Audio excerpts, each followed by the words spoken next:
Welcome, Spartans, to Halo TV Plus, part of Evolved, your home for Halo, and it's 2024.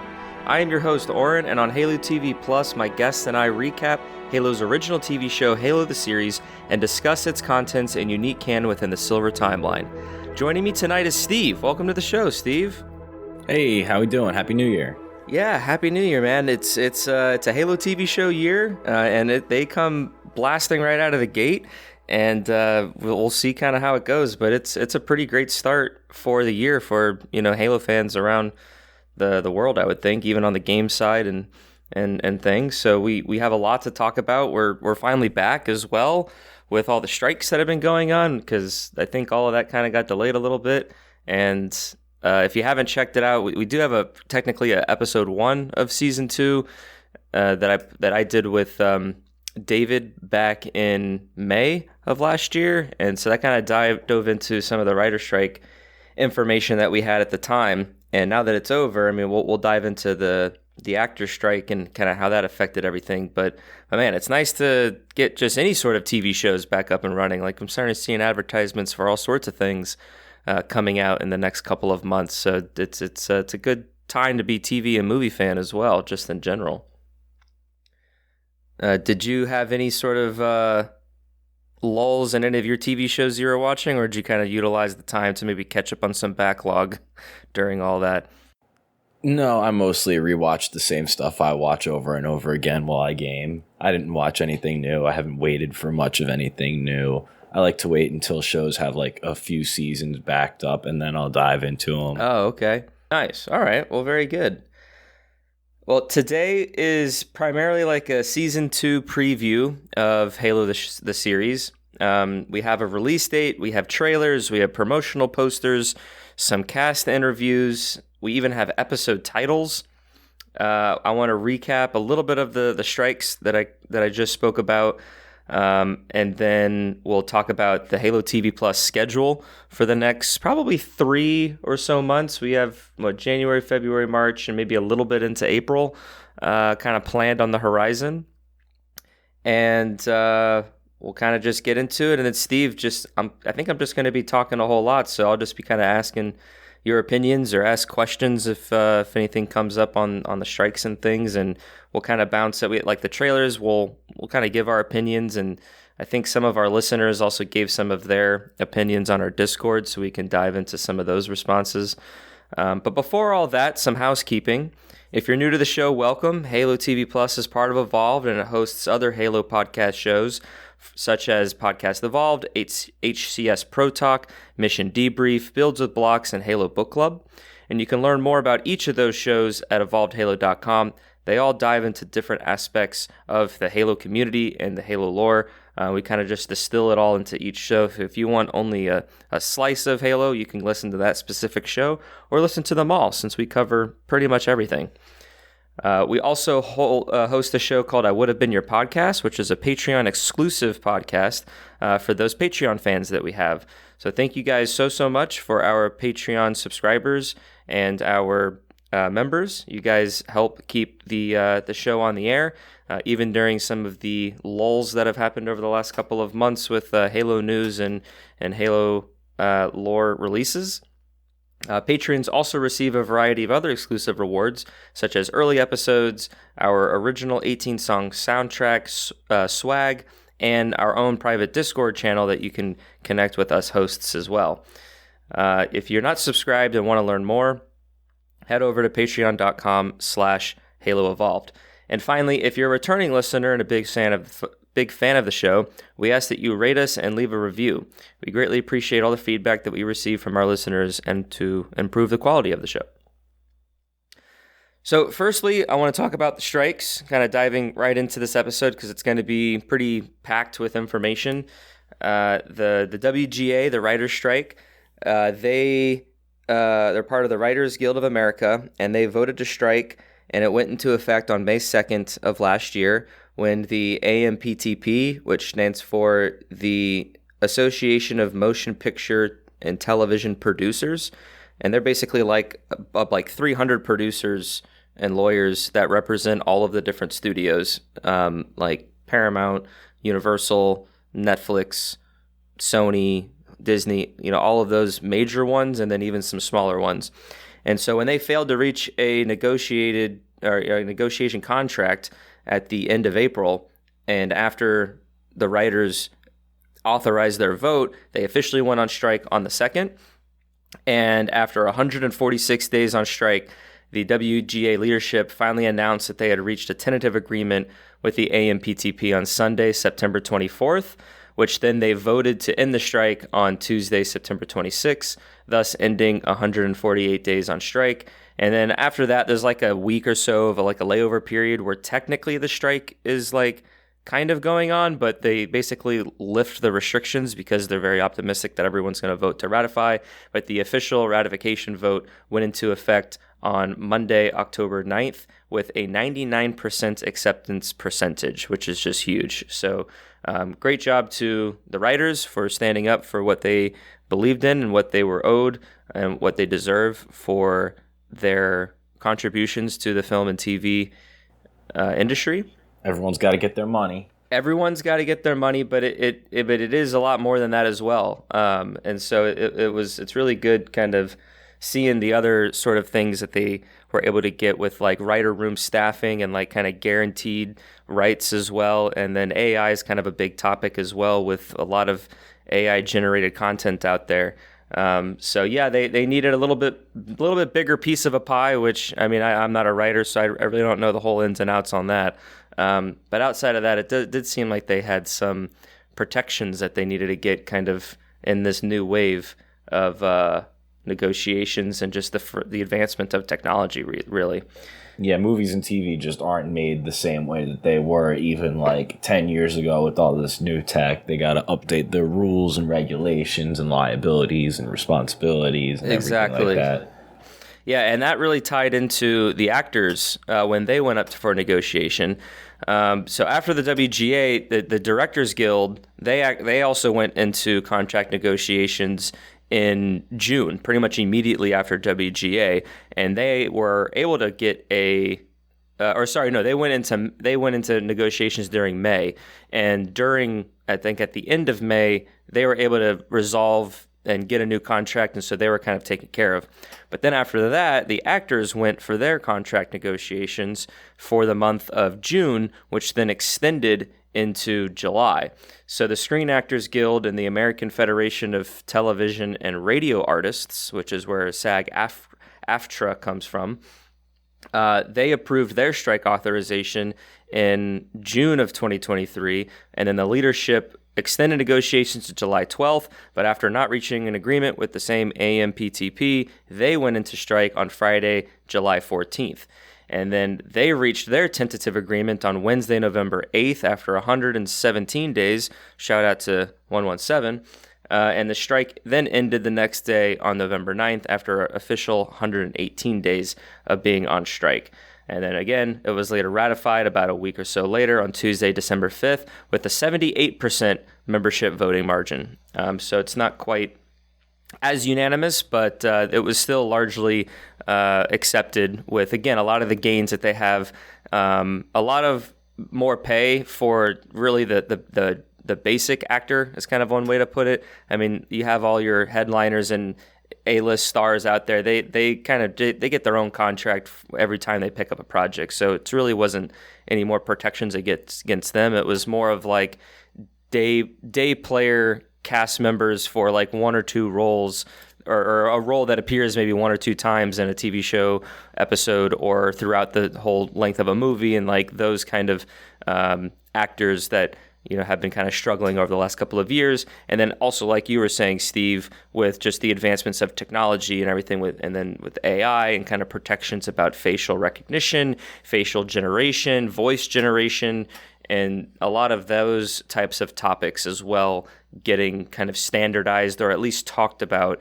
So then as technology continues to develop, there's already a foundation for them to then work on and continue to build off of, to again protect the actor, protect the art form, and kind of all of that. So to not go into too much length about like how this really affected the shows, in the last episode that I did with David about the writers, it was pretty straightforward. Like you weren't allowed to create new writers were not allowed to create new scripts for television production companies, and they couldn't edit their scripts if something was already in production.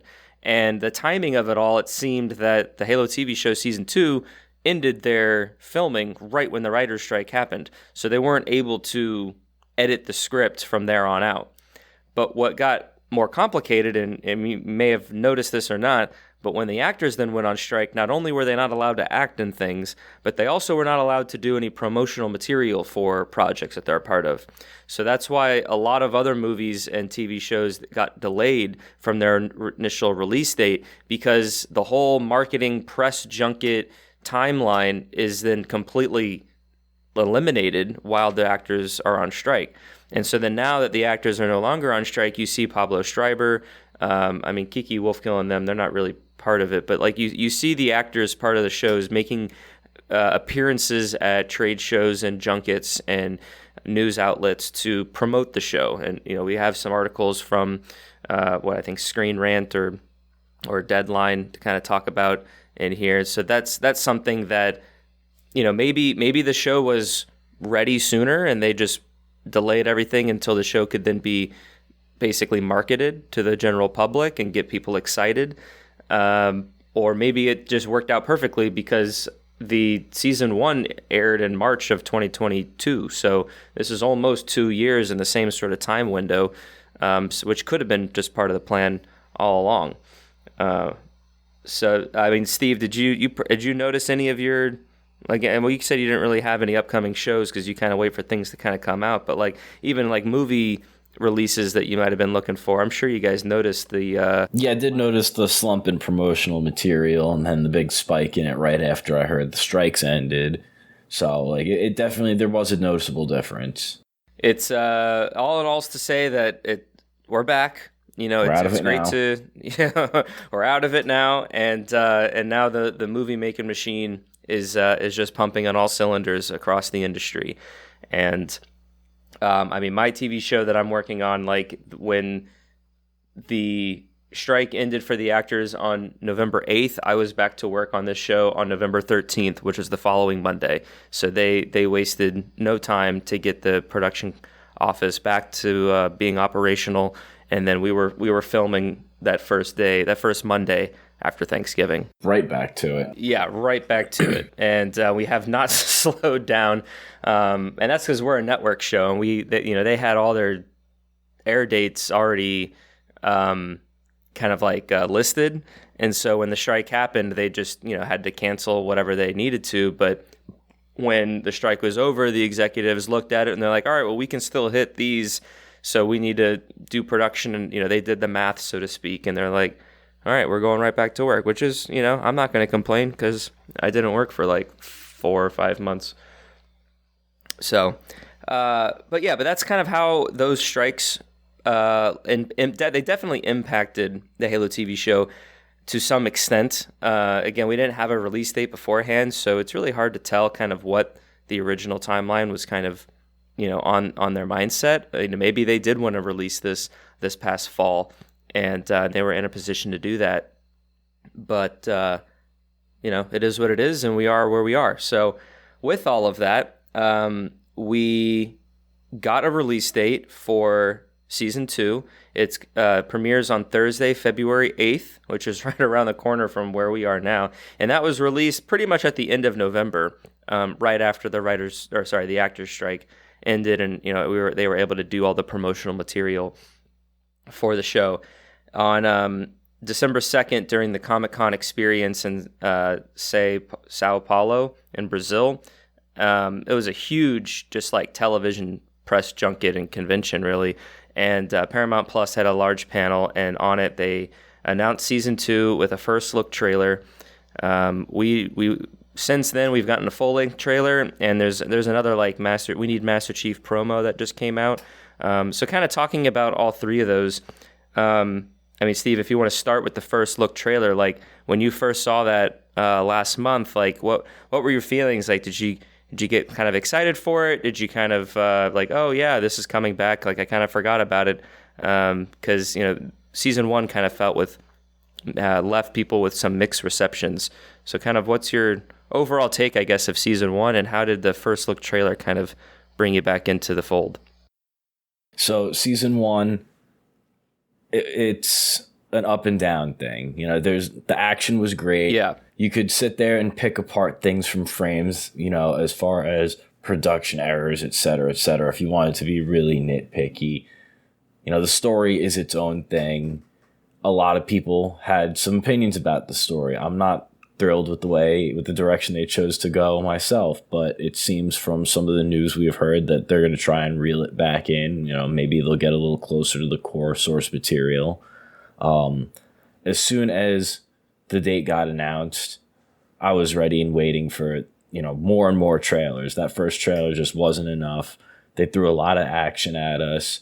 I'm just hoping that they didn't use all their good shots up in the trailer. Yeah, I did like and kind of appreciate that a lot of the main characters kind of got their one hero shot and then they kind of moved on to someone else.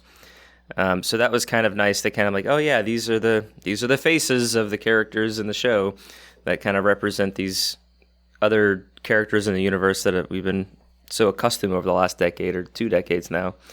And yeah, I would echo the same thing. Like it kind of reminded me that, oh yeah, this is coming up, and or rather that it's happening, and like, oh, February 8th, that's not that far away from the beginning of December. So it kind of got me excited as well, because it almost reignited my need to kind of return to the podcast, since I've taken a long leave of absence pretty much over this last year and a half.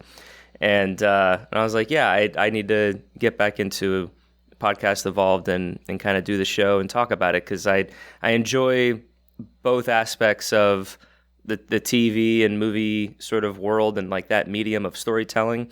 And I love the Halo franchise and just like the lore that goes into it all. So I really appreciate it from that point of view, and kind of echo what you were saying, that like they do a lot of things right, and they do a lot of things just kind of wrong, and just kind of scratching my head a little bit at times. And so it's a little frustrated sometimes just trying to think about why a certain choice was made. But at least after the first look trailer, it did want me wanting more. So we'll kind of just see how it is. And I mean, since then we've gotten what they called the full length trailer, which I think did give us a lot more of some of those things, or at least for me, like I definitely left after seeing that trailer a little bit more excited and a little more anticipatory towards the release of the show than, say, the first look. The first look kind of was just like, oh yeah, that's going to be on my horizon soon. But after the full-length trailer, I really thought, okay, yeah, this is something I'm excited to start diving back into. And I want to rewatch season 1 again, just to kind of refresh my see if anything's changed in perceptions, because I think I've only watched it when it came out. I mean, I watched every episode like 2 or 3 times for this show, but I really only watched it in the time frame that it came out. So it's been almost 2 years since I've kind of went back and took another look at it. You were saying that you've watched season 1 kind of off and on over the last 2 years since it's released, seeing it a couple times, just kind of in passing, so to speak. Yeah, well, I watched it as it released, and I probably watched it again right over once all the episodes were out in a binge, just to see how it played out without those breaks in between. And then I might have thrown it on in the background while gaming once or twice over this time period. I just finished watching it over the last couple days, knowing how close we are to the release of the next season. We're about a week out from the end of January as we record this, so we've got like 2.5 weeks until the new season comes out. Yeah, I need to start looking and see if I'm able to devote a day to just binge it, or like a weekend, or if I need to start maybe watching like 2 episodes a night type of a deal, so then I can, because I think we want to maybe do an episode, which we can talk about later in our time frame section, but to kind of revisit season 1 ahead of season 2. And also gives our listeners a chance, if maybe they've been in the same sort of situation where they watched it when it first came out, had whatever reception towards it and then kind of forgot about it since then. And maybe there's some value into revisiting the first season. In terms of the full-length trailer, Steve, how did that maybe compare with the first look? You said that you were definitely wanting more from the first look, so how did the full-length trailer leave you? So the first look was mostly just a bunch of glamour action shots to remind us about the show, but that full-length trailer that we got definitely gave us an idea of where the story is going to go for the most part this season, what our arc is going to be, and that was enough for me because it just tells me that they're at least trying to stay close to what we know as the lore. Even though it's still the Silver Timeline doing its own thing, it looks like we're going to at least mirror what the regular timeline does. It does seem a little bit closer to the Fall of Reach story that any extended lore fan knows, and to a degree, the video game fans with the Reach game to an extent of just the Covenant are out there, they're glassing planets, and then they show up on Reach and just obliterate it. And that's kind of where I think some of us maybe thought that season 1 would maybe end with.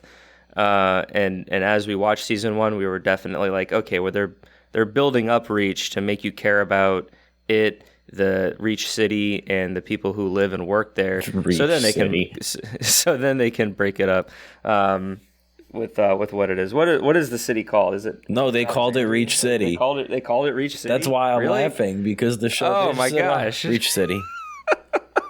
Like, I know you're not following the source material directly, but they gave you a city name you could use. It's all good. Yeah, and Reach is the whole planet. Like, there's no Earth City anywhere in Earth that we know of.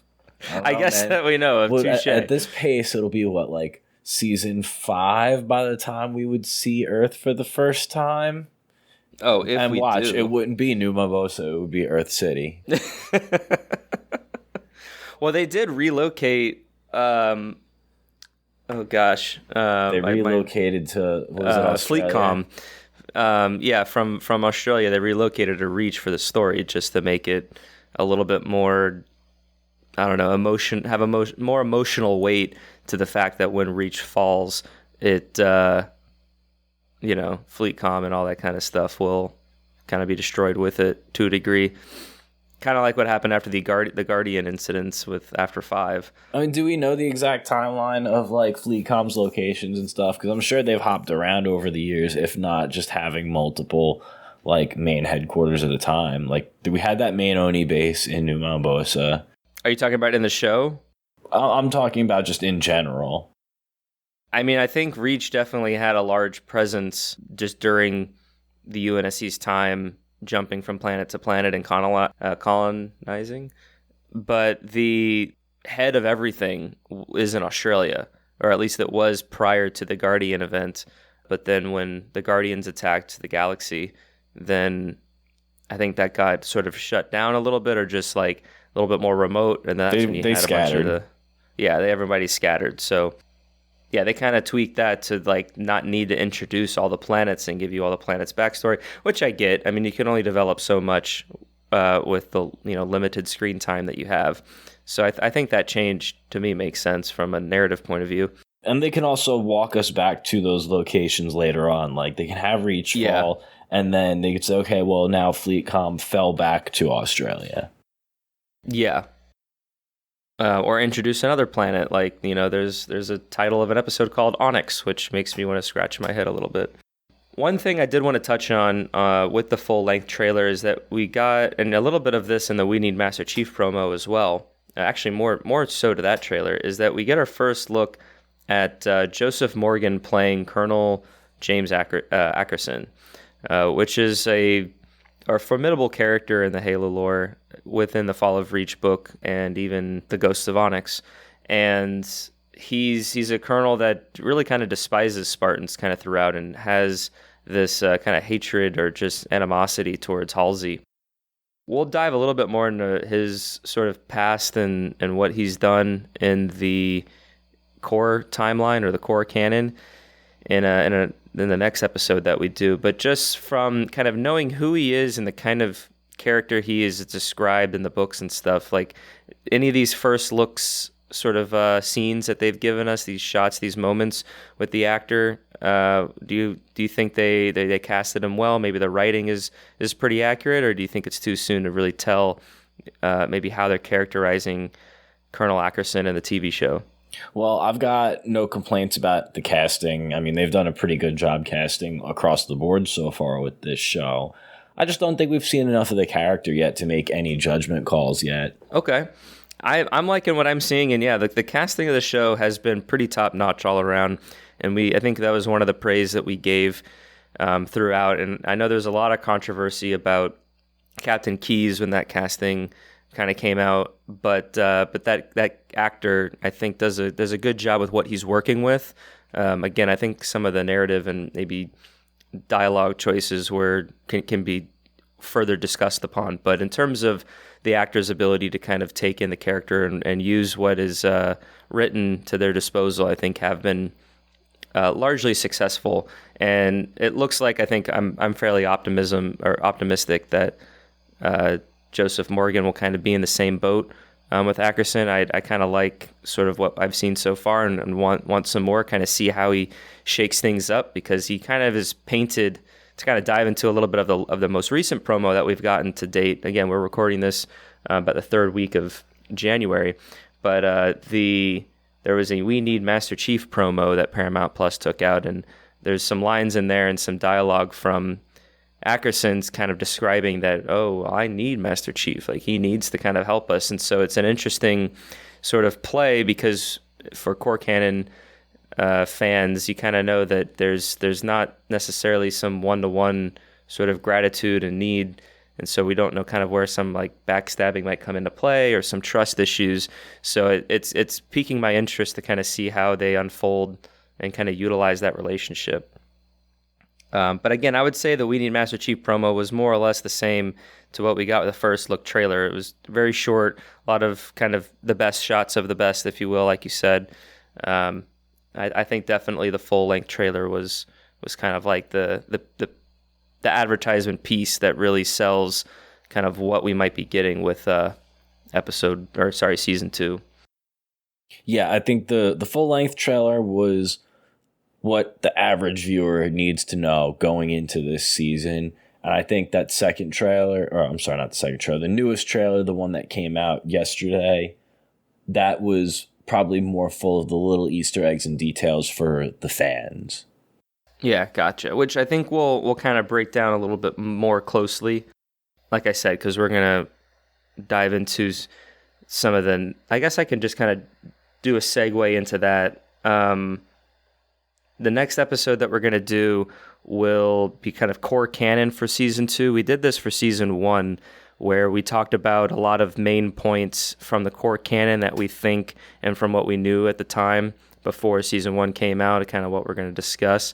And so for the next episode, we will dive into who Colonel Ackerson is, what was the fall of Reach, and how do we know some of that. Well, we can pick apart some of the things that we see in these trailers that we think might come into play, and where there might be some source material that they're pulling from, as well as just how the UNSC discover Halo, because we are led to believe that might be where the season is ending when you start taking a look at some of these episode titles. So to kind of shift a little bit, and kind of, I think, echoing what you started to talk about, Pablo Schreiber and Kiki Wolfkill did do an interview with Games Radar, and I think one of their TV sort of sub divisions or something that's like called SFX. I'm not sure what that stands for, but it's on the Games Radar website, and they talked about how this season is kind of being thought about as a little bit of a reset, and that it has a darker and grittier tone, and it's a little bit more grounded into what Halo fans are more used to, which kind of just scratches my head of like, well, why wasn't this approach just kind of brought on from the get-go? But it's interesting to kind of hear Pablo talk about how he thinks that the dialogue is better this season, and how the art direction, which I honestly didn't really have an issue with last season, but how he feels that is, stronger to the source material. And then Kiki said, what did she say? I actually wanted to bring it up because it was very interesting what she said. Yeah, she actually calls it a soft reboot, which I think is just kind of interesting because it's almost like she's kind of admitting that she's admitting that they didn't do some choices well enough, but it's like you don't have to just retcon things just because you made it a mistake. You just kind of build off of it and turn it into the direction that you need to do. Because it's like, well, why do what you wanted to tell with season 1 when you definitely had like a plan for season 2 out of the gate? I don't know. I'm afraid that this kind of will have a negative effect on things, because when you look at how Halo 5 Guardians had or at least it's allegedly rumored that it had such a story change from what they were planning based off of the reception of Halo 4, and so then it kind of, and then again, I think it happened again after the reception of Halo 5. They then had like another pivot. So when you size up 4, 5, and Infinite, I think it initially was supposed to be like a trilogy, but they're fairly segmented games, and they're kind of their own isolated sort of like galactic incidents that we as the Master Chief have to kind of resolve. And I feel like I just don't want that to kind of bleed into season 2, to where everything that we watched in season 1 is just lost, and then we just kind of move on to whatever happens in season 2. But if season 2 is closer to the books, then maybe we won't really care that much, I guess, at the end of it. I think what may have happened is initially it wasn't supposed to be a Halo show. I think it was supposed to be some other sci-fi show that maybe they just couldn't quite get off the ground without the licensing, and they skinned it over just to get the show made. And enough people liked it that they got more budget and said, all right, well, you know what? We'll make this into the Halo show rather than turning it into whatever you wanted to turn it into. We'll listen to fan feedback and put our money where our mouth is. That's interesting, and I definitely could see that being a possibility there. I think they did the exact same thing with 10 Cloverfield Lane. If you've seen or heard about that movie, like I think it was just some sort of post-apocalyptic bunker hideout film, and it like kind of was just whatever, but then they slapped on the Cloverfield name and changed the ending a little bit to give you some Cloverfield-esque sci-fi, and then like they released it, and there's just so much more interest in it, and they made like however much money that it made. So I'm sure that happens all the time, and this very well could have been that type of situation, at least with the kind of foundation of the source material, and then putting up the Halo skin on top of it. I definitely buy that if that actually happened. I mean, we've had the opposite happen before. How many times over the years were we supposed to get a Halo show or movie, and then it fell through, and they ended up using the assets for some other random science fiction piece? That's very true. Yeah. District 9 and maybe even Elysium was part of that as well. And then we also got Cosmic Sin, which is like a Bruce Willis movie that they're using the leftover armor from like some of the Halo 5 promotional material, I think. Oh, really? I didn't even hear about that. Yeah. What's that one called? Cosmic Sin. And it's kind of sort of like not actually that far off from being like a ripoff of the plot of Contact Harvest. Okay. Yeah, it was a weird one. It was a movie where they likely spent all of their budget on Bruce Willis and the props, and then we're like, oh, crap. How do we make the rest of this movie? Yeah. I mean, sometimes that happens, yeah. I mean, it's so expensive to make a movie these days. So, so in addition to the trailers that we've gotten, we have some promotional art that have sparked a lot of debate among the Halo community. I wanted to touch on it from our points of view, since I'm going to be guiding the season along as we go through each episode, and I'm going to try to have as many rotating guests as I can. And Steve, I wouldn't be surprised if you make multiple appearances. And so I feel like we should participate in a little bit of this dialogue of Chief and and his helmet, because as any sort of player knows, we never see Chief's face. He's taken the his helmet off maybe once or twice in the games with his face hidden, and in the books he takes his helmets off from time to time. But at least how it's visualized on the show, that was a main hot topic for season 1, and then it's already started here with season 2 with some of the promotional art and posters, and even some of the shots that we've seen in those few glimpses. So I put some in our little doc here. The first one we have, Master Chief has taken a knee in sort of this reverence stance with battle rifles embedded in this kind of glassed ground, presumably Reach, and you have all these helmets of the soldiers that apparently perished, and Chief is kneeling with his helmet off and kind of like giving his respect to the dead, which people have kind of clumsily photoshopped a helmet on him, which is really comical. But I mean, personally, like I don't mind this image, because it's like he's given his respects, and we do see his face, and like the whole point that Pablo Schreiber's, or his whole defense, I guess, is that like, you know, in order to feel a lot of emotion from an actor, you need to see their face, which to a degree is true, but there are a lot of performances that everyone has been naming over the course of the last couple of years of characters who predominantly have their face covered with either a mask or partial face shield of sorts, and still are able to get emotion throughout their voice and things.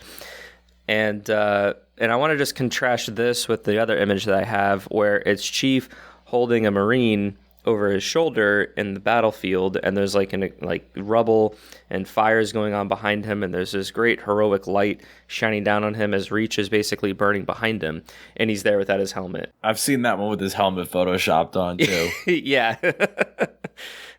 It's pretty funny, but I would almost argue that even the photoshopped helmet Chief, in my opinion, looks better in this image, because it's like you're in the battlefield. You should have your helmet on. Like you're a super soldier with all these extra enhancements, and the suit gives you so many extra benefits than your already superhuman body.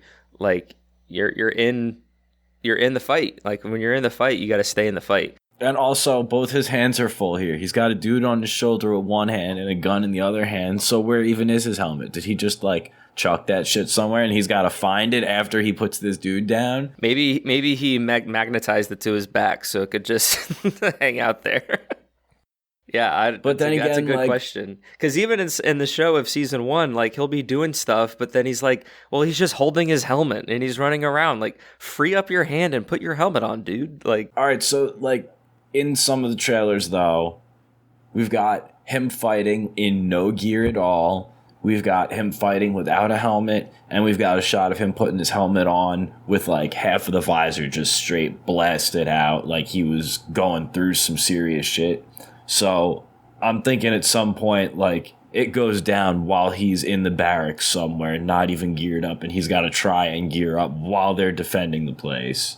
For that moment in particular, I think you're on point, and I would not be surprised if that is effectively the Pillar of Autumn mission in the first Halo, where he wakes up from cryotube, assuming they use the same sort of like framework, but instead of his armor being right there that the character then gets into, and then we play as Chief to help, the Pillar of Autumn as it gets destroyed.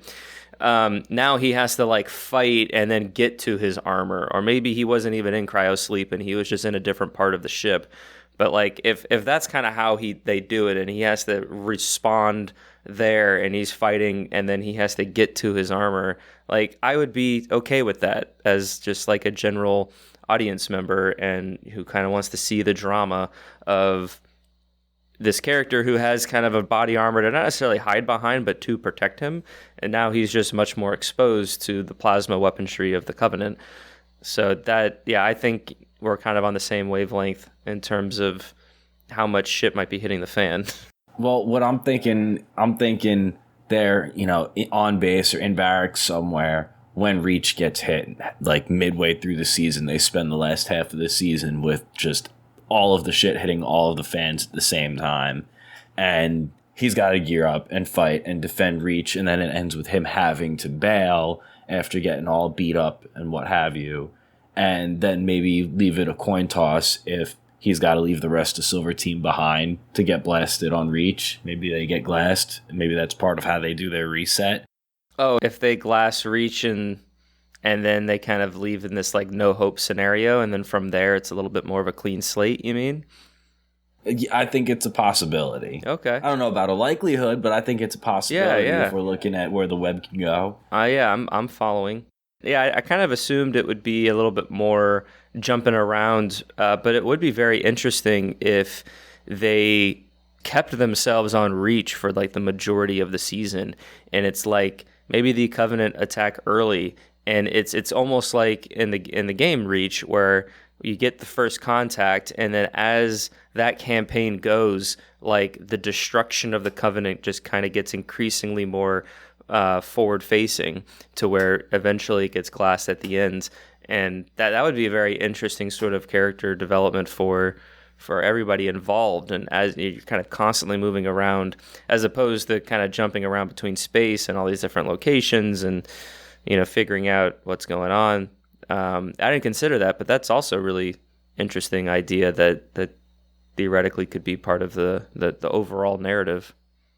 And I mean, if we're talking about, which planet we're going to be on, you mentioned Onyx from one of the episode titles, and there's also a little big piece of news that everyone's been talking about. One of the promotional images shows a giant troop of Spartan 3s at the ready. So I'm thinking we get our first contact on Reach, and as that damage is starting to pile up, we get maybe flashes off to the Spartan 3 program happening. Maybe that's happening on Onyx. Maybe a wave of Spartan 3s gets sent to Reach as the attack is happening, and they just don't hold up. I don't know if I've seen this artwork. It's a promotional poster. It's also, there's a clip of it in one of the trailers. Oh, okay. It shows, the old standard, stormtrooper grid formation. Oh, maybe okay. Like light gray armor. It's hard to tell because the filter over the picture. Now that would be very interesting if, they introduce Spartan 3s and maybe they tie Ackerson to that, since he actually does do that in core canon, and maybe that's like a theological sort of dynamic kind of between the Halsey and the John versus the Ackerson, and then if they have a character like Lucy or Tom or somebody, and kind of seeing if that has any sort of interplay. There's some good theory crafting out there. We'll have to try to squeeze that in next episode and kind of see where we can kind of go down it. I mean, I don't know if you have any other thoughts, but we do have our episode titles. I think one of them is called Sword, and I think before the show you're talking about Sword Base, or maybe that was earlier to this. Like, Sword Base is a large part of kind of the Oni operations, and that was part of the games, and like that would be interesting if they've sort of wove that into the movie narrative. I wanted to look up Thermopylae a little bit more closely because I know that's a Greek battle, and that's used as like a training simulation when the Spartans are really young, but I wanted to see if that had any other sort of significance in the Halo canon. I mean, that would line up perfectly, since that's the episode that comes after Onyx. If we go to Onyx for Spartan 3 training, you know what I mean? Yeah. Because you go to Onyx, you get your preview on Spartan 3 training, you get a little deeper dive on it with Thermopylae, and then that goes into the technique that they attempt to use against the Covenant that are attacking Reach, maybe. Maybe we get like a flashback to them as kids doing a particular training exercise, and then it flashes back forward again to current day, Covenant's attacking, and they find themselves in a similar situation to this particular exercise they just flashed back to. Yeah. And then they instinctively know what to do, but it doesn't go their way because Covenant and all that. Yeah, no, I like that. I'd buy that. I'd read that script. That's getting me excited, honestly. If we get something like that. But just to read these titles out, episode 1 is Sanctuary, 2 is Sword, 3 is Visgrad, 4 is Reach, 5 is Ilaria, 6 is Onyx, 7 is Thermopylae, and then 8 is Halo. And we were kind of joking that, like, are they really going to end the show with Halo? And then we took it a step further if we really thought the show is going to end with them seeing Halo in space and we don't even go on it. And then they end the show that way just to further tease us into a season 3.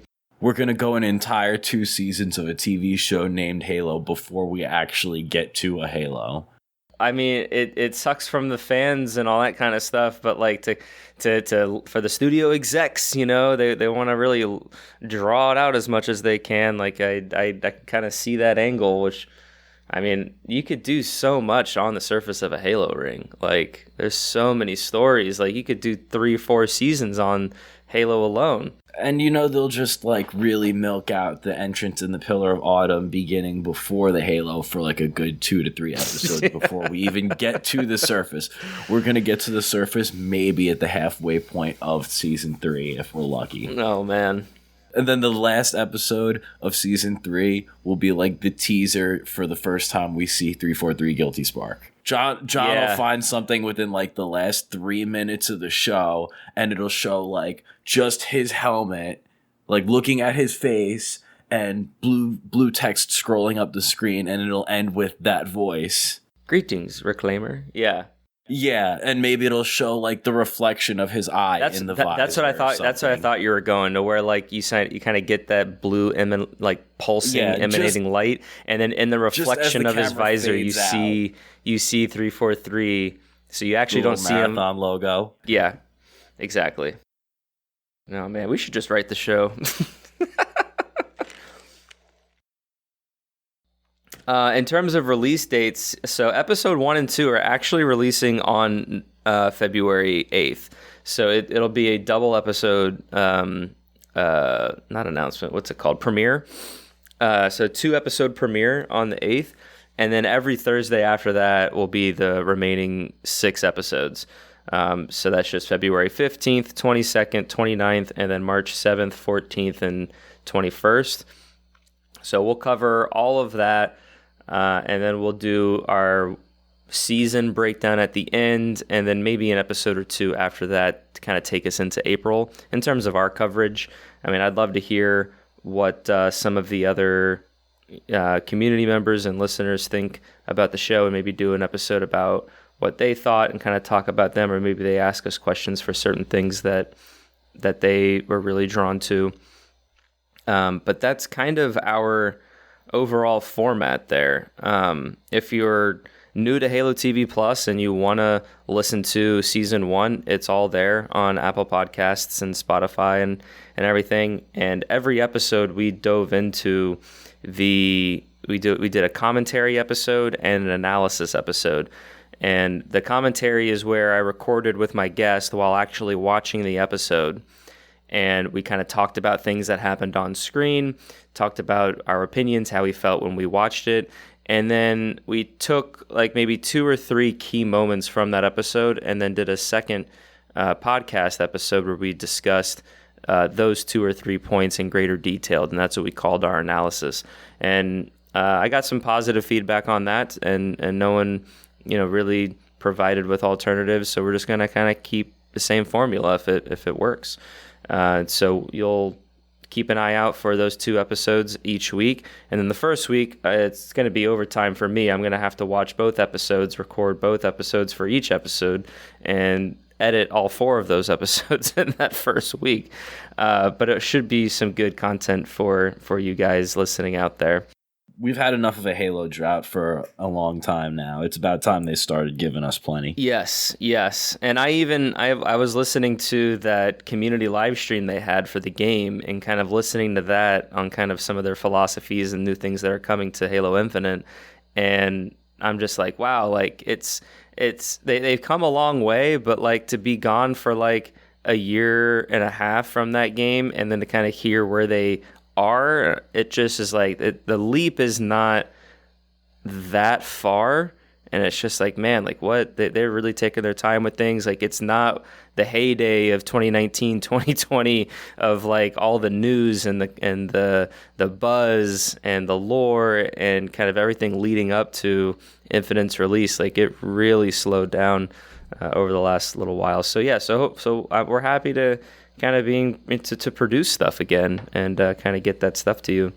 I mean, we haven't had a lot lore-wise come out, but over the holiday break, everybody on the team kind of all slowed down a little bit, and we got plenty for Infinite. We got Season 5. We've got this mid-season update from the community live stream that's happening. We've had little patches and updates here and there, and things are rocking and rolling. Yeah, so it's we're starting 2024 off right, and I hope the momentum just stays onward. They even said that they're working on future stuff outside of Infinite, which who knows when we'll learn about that, but that's always exciting to hear. I'm pulling up some community thoughts of the trailers and things, but I just wanted to ask you, Steve, one more time. Is there anything else you wanted to touch on? Well, I guess to bring both lanes back together, since we were talking about the game and we were talking about the show, one of the things they mentioned in the live stream is we're going to get those helmets from the show in Infinite on our January 30th update. Yes, they're going to be ultimate rewards, I believe. But I think it's only the 3, right? Is it only? Yeah, Riz, Kai, and Vanek. Those 3 will come in the update, and they'll be ultimate rewards at some point after that. I'm assuming they'll probably tie it into specific weeks of the show. Oh yeah, probably. I mean, yeah, that first one. I mean, if it comes the 30th, maybe not the first week, but that second week is the premiere week. So maybe the first full week of February, that's like February 6th, starting on that Tuesday, I think is a great way to kind of pull it in and get that buzz. Yeah, we'll see. I'm sure somebody will post a list on Reddit within the next few days of like, all of the post-January 30th weekly rewards leaked or something, yeah. And we'll know exactly what week we're going to get each helmet on. Yeah, which week we need to like make sure we block out extra time to do those challenges, because I definitely need to get back into Halo Infinite. I've been playing a lot of other games in recent months and want to try, what is it, Firefight King of the Hill? I haven't tried that yet. Yep, it's good. I was playing a little bit last night. I haven't played a ton over the holidays, but I was pretty close to finishing the winter playlist. And yesterday I said, screw it, let me just hop on. I have like 3 or 4 levels left to do, and I knocked those out in no time. Firefight King of the Hill is pretty fun, but if you're playing with randoms, which most people are going to be doing, you got to kind of time your death. If you know you're going to die, don't die when other people are also going to die, because that's when you end up failing, is when like everyone's all down at once. Everyone's on respawn. Yeah, I've had quite a few occasions where like we were all doing fine, maybe somebody would die here and there, and then we would all get bombarded at the same time and nobody would respawn fast enough before everyone else went down. Interesting. Okay, all right, good to know. I'll keep that in mind. I mean, finishing the playlist is easy, though. They've made it so easy to progress nowadays. Challenges are easy. You get your XP for every type of match, basically, now.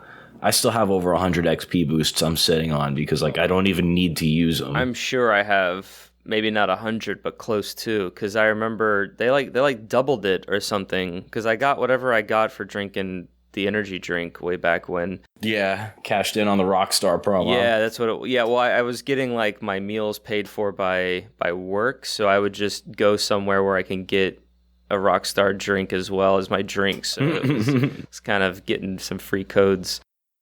But yeah, but I think like that first week or two of Infinite's release, they like gave out like 30 or something things to people because of the state of things, and like I was like, no, not doubled, but what it was is that they went from 30 minutes to an hour.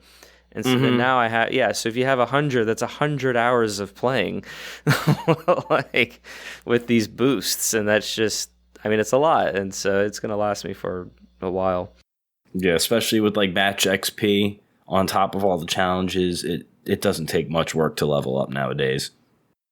Well, very good. Yeah, I'll have to definitely jump in and see when those ultimate rewards are, because now with all the cross-core customization that you can do, they were showing some pretty badass suits and things, which I kind of always knew would be a thing. Like when they were like, yeah, we're gonna give you X, Y, and Z customization options through season passes. It's like, all right, well, it's gonna look a little thin now because it's the beginning of the game, but after 2 or 3 seasons, like there's gonna be a lot of customization options.